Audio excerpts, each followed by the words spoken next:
So here's the basic gist of it. I did a sketch in my sketchbook years ago, and for whatever reason, the idea just kind of stuck with me. And I've done a couple different versions of this same picture for a while now, but I'm halfway through yet another attempt at it, this time in oil paint. So I've taken it kind of far, but I'm just not happy with it. I think the colors don't work. The whole thing just kind of falls flat. So instead of getting frustrated and giving up, I want to try out some new methods, like painting on location. I want to take the painting outside and actually paint directly from life. So one of the main features of this painting is this big oak tree. And it's inspired by an actual real oak tree that I saw one time on a hike at the state park. So the first thing I'm gonna do is take this painting to the state park and paint directly from the tree.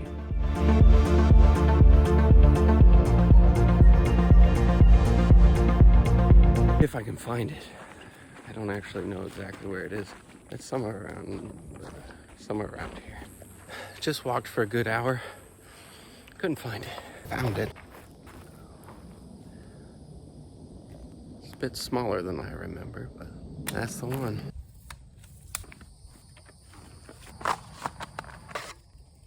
So if you compare the two, I mean, they're very different, but there's some similarities, like that branch and that branch. I actually really like that branch. I might add that in. I don't know. I just want to add some of this into that. The lighting's gonna keep changing. Like, see how it's full sunlight now? It is not full sunlight in my painting, and I want to keep it that way. So I have to be careful not to copy bright sunspots or anything. I want to stick to an overcast feel.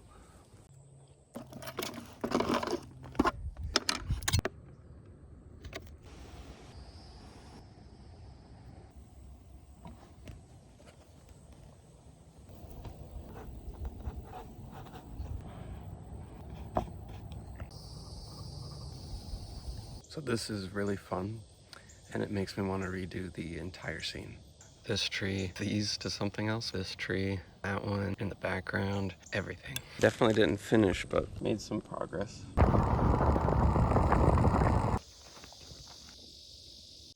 So I walked around for about, I don't know, an hour or so, trying to find different elements in the painting. I finally found this tree. Thought it'd work for the background.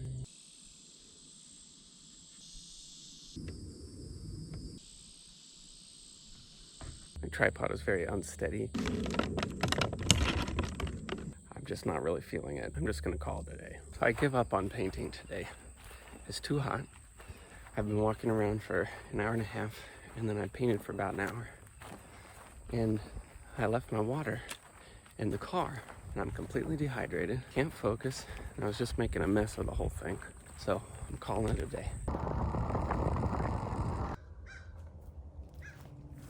Okay, I think I found the tree for the foreground. Giant pine tree. It's simple, it's kind of epic. It's got the similar shape that I want. I love it. This is what I'm using today. Illustration board, watercolor pencil, brush pen, and a little printout of the painting. I'm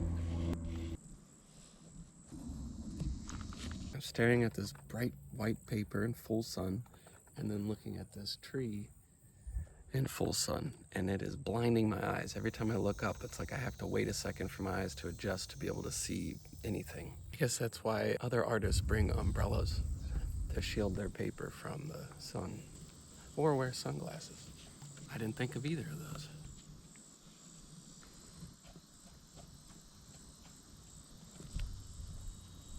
There's a deer right over there.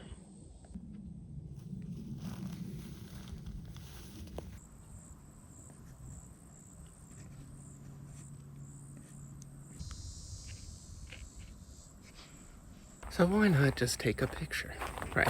Why am I going through all the trouble, walking around in the hot Florida heat and sitting outside in the woods with bugs everywhere?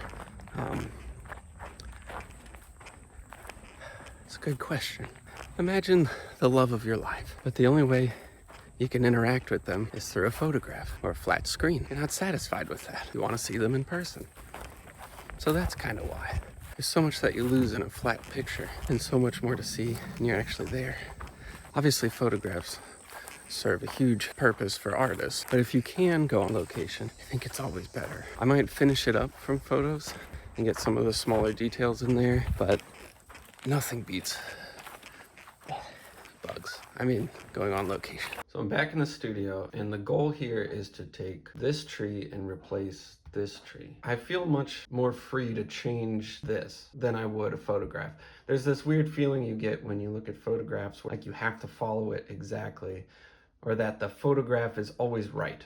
And so you feel kind of chained to the photo reference. Whereas if I have a sketch like this that I did, I don't really care if it's different. So I'm gonna leave this to dry and then I'll do the smaller details later, but it's pretty much roughed out. Now I'm going to try to mess with this whole area. I got some reference photos when I was walking around the park, and I'm gonna try out some stuff.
So after doing this, I realized that there was a lot in the painting that needed to be sort of scraped off so I could repaint on top of it. And now it looks hideous, which is fine, but it's easy to get discouraged at this point where you're sort of working backwards, but we'll see how it goes.